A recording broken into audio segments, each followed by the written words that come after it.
the first thing I'm going to do is take this fuel bunk off the engine, which is very simple. Let's see here. Just 3 screws on this particular engine that hold this bunk on.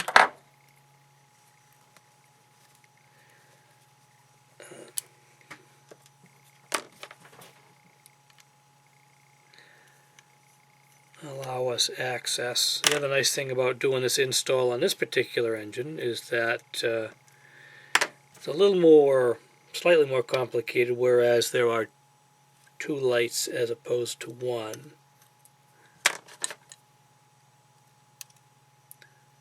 Alright, those are the 3 screws. Ooh, perfect.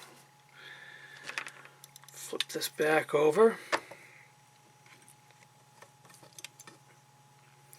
Now we have to,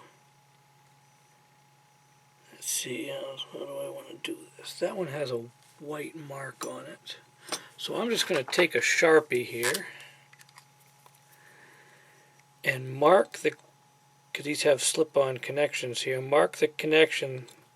This one wire, I'm not sure if you can see it on the camera, this wire here has a bit of white paint on it. The other one doesn't, so I mark the one without the white paint with the Sharpie, just so I can remember which is which. We can set that to the side. Now this engine already has, that I stole off another engine, I put a sound decoder in, a decoder in it. And these decoders have the 8-pin NMRA standard plug on it. So I'm just going to remove that as well. Set that aside. Now, there's been a lot of discussion that I found online, various sites, that the older Bachmann On30 engines, and probably there are other scales as well, the circuit board in the engine and the wiring connected to the engine, or to the circuit board rather, is doesn't follow any particular color code. In this instance, every wire that's connected to this circuit board is black, which doesn't help at all. What I found in the Bachmann Shea, when I did that install, is all of the, and I'll put a better picture of this, but you have all the solder pads here for where all the wires were connected, and there's 2 up here as well. And they actually are labeled. So you have input right rail, input left rail. These are your motor connections, your LED connection, and there's another LED connection up here. And I'll put a better picture up, close up, so you can see that.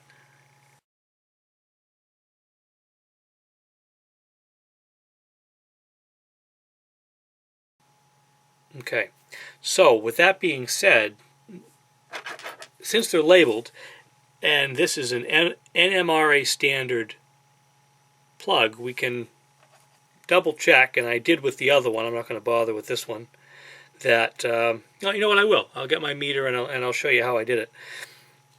We know that the pins go 1 through 4, 5 through 8, with 8 being right above the 1.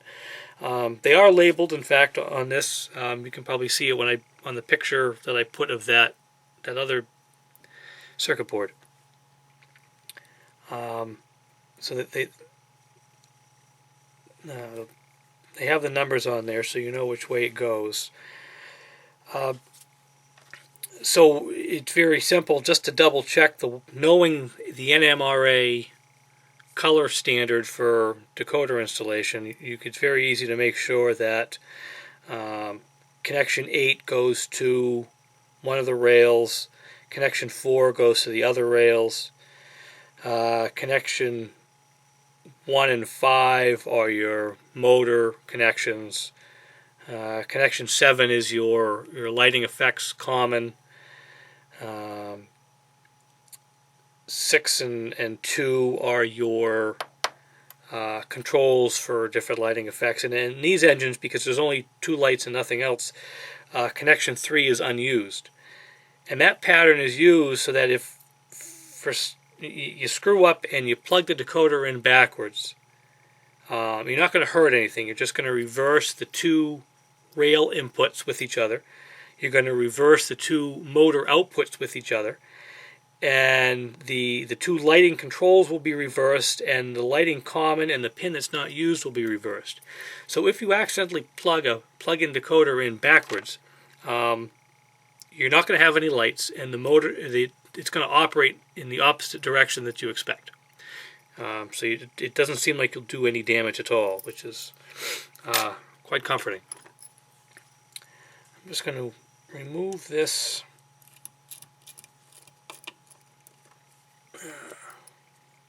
board from here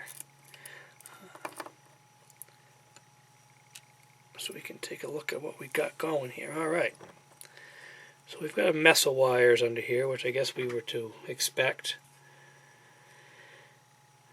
Not too bad though.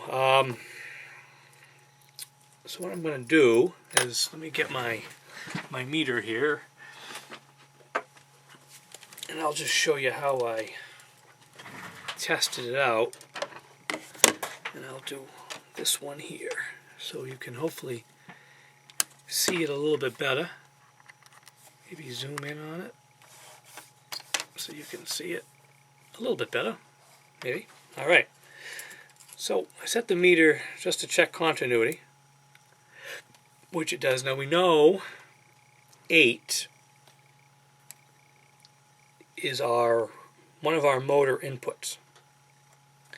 So we go to 8, we should get, let's try to do this right here. No, I'm sorry, 8 is not a motor input, it's a rail input.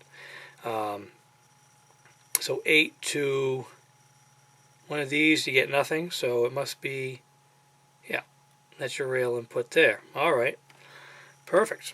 That's how I did it, and just went across so you know which one is which. So I guess we can double check this just to be sure. Here's 8, and this is one of the inputs. Get nothing. The other rail input, and we have a connection there. Alright, so this is then the other rail input, which is pin 4. And we'll just double check that. Yep, that works. So we know that's right. Just double check here. Pin 1 is a motor input.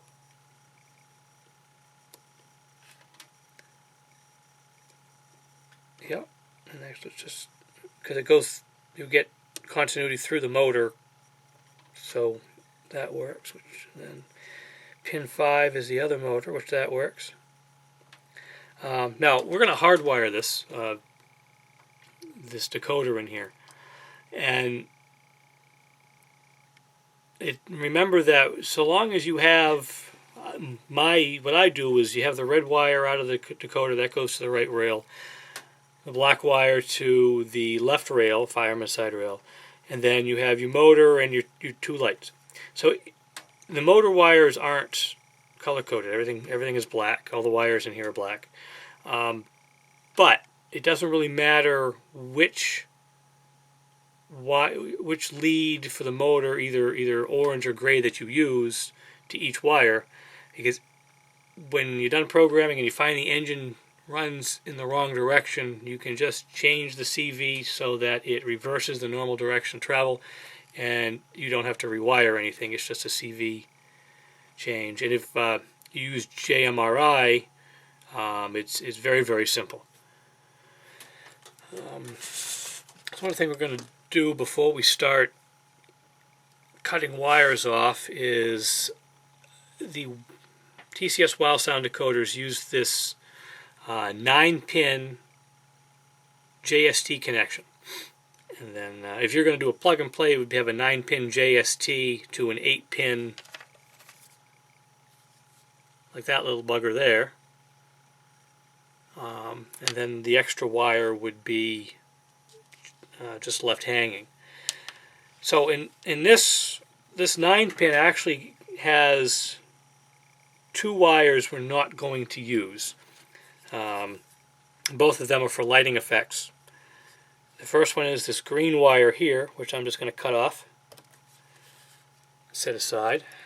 And the other one is the purple wire on the other end of the connection. So that leaves us with, make sure you can see what I'm doing here. So that leaves us with 7 wires. So you have your red,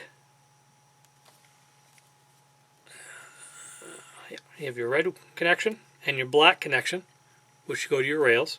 You have your orange and gray, which go to your motor. You have your blue, which is your lighting effects common, and then white and yellow are your control. Now when we remove the circuit board, show it on here, that this one that I removed has these 2 resistors, which are used to regulate the voltage to the LEDs. I've found that you can either put a resistor on each control connection, or just one resistor on the blue wire on the common, which is what I'll do. The other thing I'm going to do before we get into hacking up the engine here is I'm just going to stretch these wires out, and I'm going to cut them short to about 2 inches, and that's just 2 inches from the connector. That just leaves us with that much less wire to try to wrestle with when we stuff everything into that small little bunk. I did 2.5 on the Shay. That was a little more than I really needed. So the more space you can save, the better. We'll go 2 inches. And this is a spare JST connection I had from another decoder install where I unplugged this from the engine and put the JST to NMRA 8-pin in it. So I guess in the end, if I really screw this up, it would be simple just to, I have a couple more of these laying around that I can do. What I figured was the easiest way to do this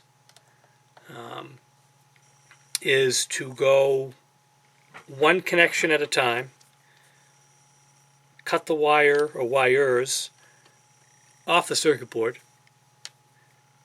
and solder it together here. So I've got my little welder soldering iron here. It's one of the nice ones you can adjust the temperature on. Yeah, that looks, let's see here what we got. Let's see if it works. Yeah, perfect. It's nice and hot. Now, where did I put my, there it is. So we'll go through and we're going to strip all the ends of these off, just to so we don't have to keep pulling on the wiring. The other thing you want to make sure you have is a small amount of heat shrink tubing. Put one on each wire, that way you don't have any shorts in there, and very simple to do.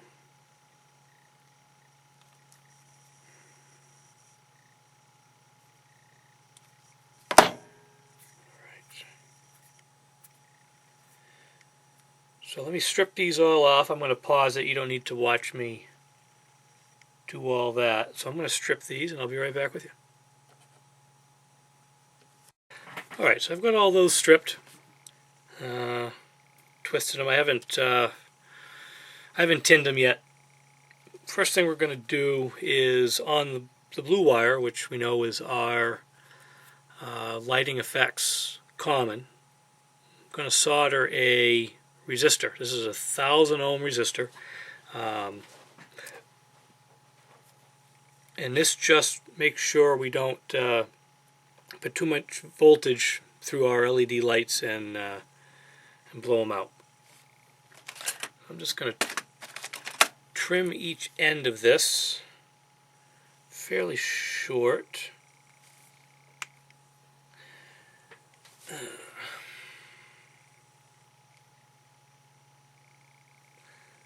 We'll solder one end to that blue connection. Let me see here. Let me see.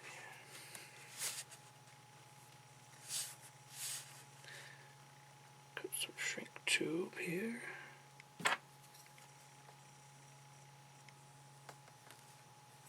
There. So, these are great. If you've never seen them, these are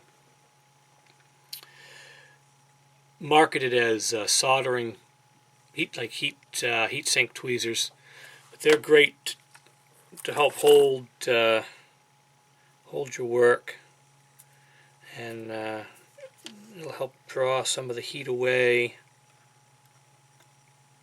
Clamp that in like that. Slide our little piece of shrink tube down there, and put a little bit of solder on here. Nice, just like that. Okay. With my shaking hands, and let's see if that's a little bit better. Oh, that's much better.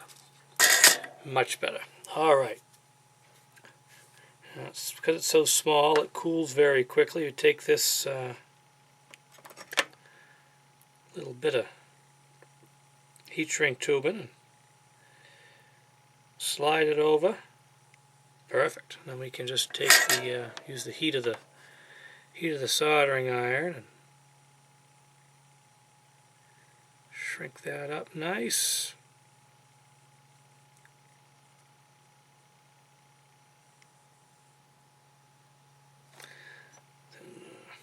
When we make the connections on the other end, we'll just use another piece of heat shrink tubing.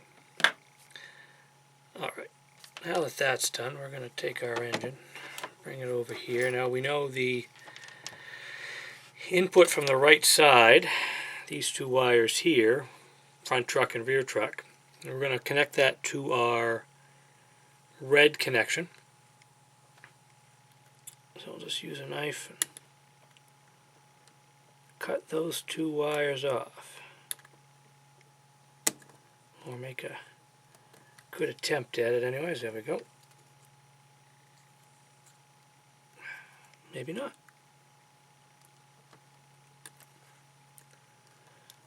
There. Alright, so now we just have these two wires. Kind of tease this out a little bit.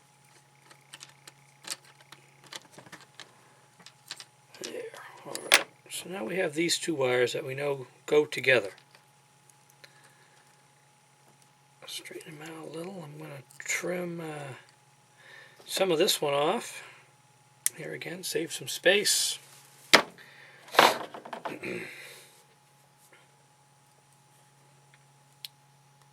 Strip it a little.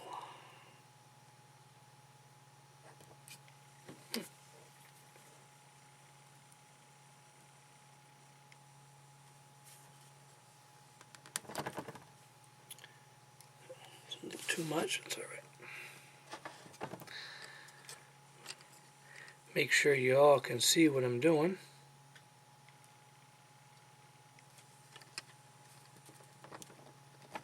There, alright. Now I'll take a piece of this heat shrink tube, and I cut them half an inch is sufficient. So we're going to take these two wires, twist them together, if I can get my fingers in here.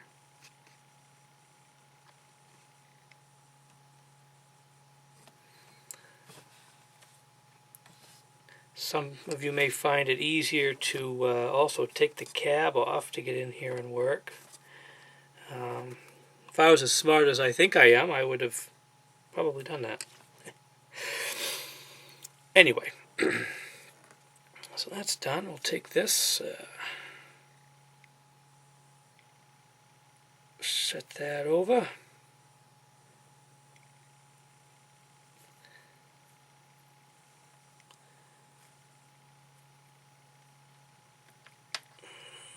can do this.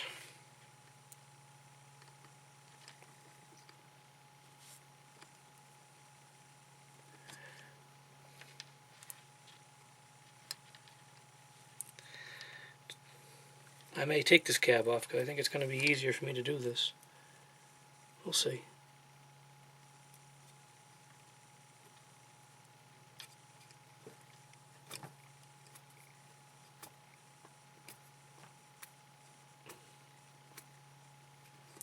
There. It wasn't so bad. Take this. Put some heat to it. A little bit of solder. It doesn't take much. That was one of the issues that I think I had when I first started using a soldering iron, is being too generous with the amount of solder. Don't need a lot. So it cools pretty quick. Fold it over like that. Slide our tubing on. Make sure the connection is completely protected by it. We don't want to have a dead short in there while we're running along. And we'll take the heat from the iron here and shrink that down. Goes pretty quick. I got this heat shrink tubing from All Electronics. They're an online electronics supplier. I think they're out in California. You can go online, allelectronics.com. They have all kinds of neat little stuff. If you can't find it at your local Radio Shack, those seem to be getting fairly rare. Little tweezers here, and my soldering station here is one of the adjustable Weller ones. I got those from Micromark. I get a lot of stuff from there. You can certainly find the same thing other places. I'm sure other people have their preferred suppliers. I think these little guys are on Micromark too, but I'm not sure. Don't remember. So we're just going to go along, and we're going to continue to do this with all the other connections. And I don't think you need to watch me do all that. So let me put it on pause and get that taken care of. Alright, so I finished wiring your track connection and your motor connection, and next is for the lighting. But we have to make sure that we wire these in the correct order so we don't destroy or have a non-functioning LED light. So what we have to do is just make sure we know which side of each connection you have LED 1, positive and negative, and LED 2, positive and negative there. So I'm going to just use this one that I've already removed from a different engine that's the identical circuit board, and just make sure that I know which connection is the common. I'm pretty sure the positive is the common, but I just want to double check that.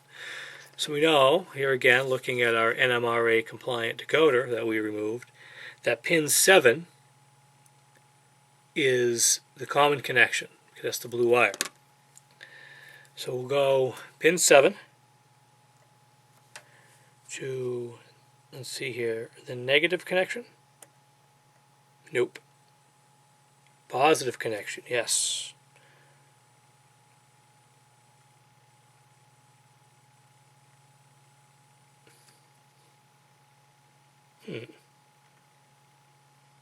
Oh, alright. Alright, that makes more sense. Alright. So, your blue connection is your positive connection, which makes sense that it would then do its switching on the negative for less current. So, I'm going to disconnect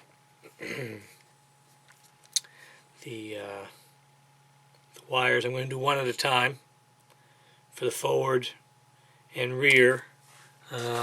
Now, according to the TCS manual here, tells me that the white wire is your forward connection, function 0 forward, and the yellow wire is function 0 reverse. So that means we need to take the negative connection on this here, connect it to the white wire, and the negative connection back here, and connect it to the yellow wire. And then the two positive connections, one from each light, can get twisted together, and those go on the blue connection with the resistor. So I'm going to do that right now. Okay, so I finished the wiring here. We have our lead to the rear light, your common lead here with the resistor you can't see anymore, hidden in, see if I can zoom in a little maybe. I don't know if that's going to work or not. But you have the resistors right here and then all your other connections made. So the next step, which I'll do in part 2 or I'll add to this after, is putting the speaker in, getting that mounted in there, and plugging everything into the decoder and putting the engine back together. Now I don't have the decoder or the speaker right now. I ordered 2 decoders and 2 speakers. One speaker is a TCS, the 20mm with this case for it to go in this engine, and then I got a 1-inch speaker without a case to go in this little chopped up this little chopped up Forney here that is going to be turning into a 242T with the help of a Backwoods Miniatures kit. So when I get the decoder, I'll do an addition to this, or a part B, or whatever you want to call it. Any questions? Let me know. Comment down in the sections. Comment in the comment section. Yeah, that's where you put them, and I'll try to answer them. Thanks for watching.